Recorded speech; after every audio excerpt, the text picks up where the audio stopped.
అమ్మ మీ మీద ఎవరైనా అటాక్ చేస్తే తిరిగి కొట్టగలిగేటువంటి శక్తిని సంపాదించుకోండి, డిఫెన్స్ నేర్చుకోండి. ఇది ఒళ్ళంతా బట్టలు కప్పుకున్న ఆడబిడ్డలకి ఇదే వర్తిస్తుంది. ఒక స్టైల్గానో లేకపోతే ఒక మోడర్న్గా ఆడుకున్న డ్రెస్ వేసుకున్న ఆడపిల్లలకి ఇదే వర్తిస్తుంది.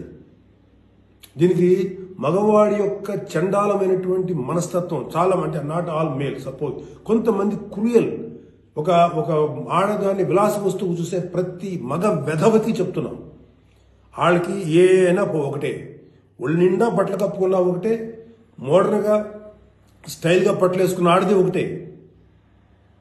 వాళ్ళు కొంతమంది గురించి ఆడపిల్లలు ఇలా ఉండాలి అలా ఉండాలి చెప్పడానికి ఏంటి? మీరు ఒక్కసారి వడ్డాది పాపయ్య గారి బొమ్మలు చూసారా? మన అజంతా శిల్పాలు చూసారా? చాలా స్టైలిష్గా మోడర్న్గా ఉంటాయి. అంటే ఆడదానికి వస్త్రాలంకరణ అనేది ఆయా సమాజాల యొక్క కల్చర్ని బట్టి మారుతుంటుంది. ప్యాంటు షర్ట్ వేసుకుంటే తప్ప, చుడిదార్ వేసుకుంటే తప్ప, లేకపోతే మోడర్న్గా మిడ్డీ వేసుకుంటే తప్ప, ఇది వాళ్ళ తప్పు కాదు. వాళ్ళకి సరిగ్గా రక్షణ కల్పించలేకపోవటం, రాజ్యాంగమైనటువంటి మన ప్రభుత్వ వ్యవహారం వాళ్ళకి సరిగ్గా రక్షణ కల్పించకపోవటం ప్రభుత్వ వైఫల్యం అవుతుంది. దాన్ని ఎంకరేజ్ చేసి దాన్ని అడ్డుగా తీసుకొని ప్రభుత్వం యొక్క వైఫల్యాన్ని అడ్డుగా పెట్టుకొని దాన్ని చెల్లరిగిపోయే దుష్కర మూకల యొక్క పని తప్ప ఆడపిల్లల తప్పు కాదు. ఆడపిల్లలు వేసుకునే డ్రెస్సు వల్ల ఆడపిల్లల మీద అత్యాచారం జరుగుతుందని మీరు మీ పనికి మాలిన కామెంట్లను సపోర్ట్ చేసుకుంటే మాట్లాడే మాట ఇది. మారిపోతుంది సమాజం. ఏఐలోకి వచ్చాం మనం, ఆర్టిఫిషియల్ ఇంటెలిజెన్స్లోకి వచ్చాం. ఇంకా ఆడపిల్ల ఇలాగ ఉండాలని చెప్పి మనస్తత్వం ఉన్న మగవాళ్ళని ఖండించండి. ఇన్ని కబుర్లు చెప్తున్నారు. నేను ఒకసారి లాంగ్ బ్యాక్ చెప్పాను, ముగ్గురు మహానుభావులు మాట్లాడిన మాటలు చెప్పాను. వాళ్ళు ఇలాగే కామెంట్ చేశారు. అప్పుడు వాళ్ళకి ఆన్సర్ చెప్పాను.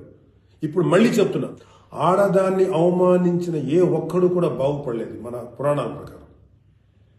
ద్రౌపదిని నడి సభలో అవమానించిన ప్రతి కౌరవుడు సర్వనాశనం అయిపోయాడు, ఇంక్లూడింగ్ భీష్మాచార్యుడు, ద్రోణాచార్యుడితో సహా. ఇప్పుడు నేను మాట్లాడినాక నాకు 100 కామెంట్లు పెడతారు మీరు, నాకు తెలుసు. అయినా నేను నా వాయిస్ ఓపెన్ చేయకపోతే తప్పు చేసినాను అవుతాను.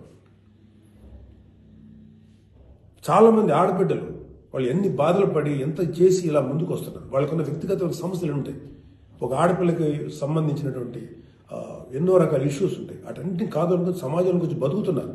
ఐఏఎస్లు అవుతున్నారు, ఐపీఎస్లు అవుతున్నారు, లేకపోతే పెద్ద పెద్ద పొజిషన్స్లో ఉన్నారు, సినిమా ఇండస్ట్రీలో ఉన్నారు, లేకపోతే క్రియేటివ్ ఇండస్ట్రీలో ఉన్నారు, పెద్ద పెద్ద వ్యాపార సంస్థలో ఉన్నారు. ఆడదాన్ని గౌరవించిన ప్రతి ఒక్కడు గొప్పోడయ్యాడు. గొప్ప గురించి కూడా మాట్లాడు. రెస్పెక్ట్ ఇవ్వండి అయ్యా మా తోటి ఆడపిల్లలకి. మహా అయితే మీరేం చెప్పాలి ఆడపిల్లలకి? అమ్మా మిమ్మల్ని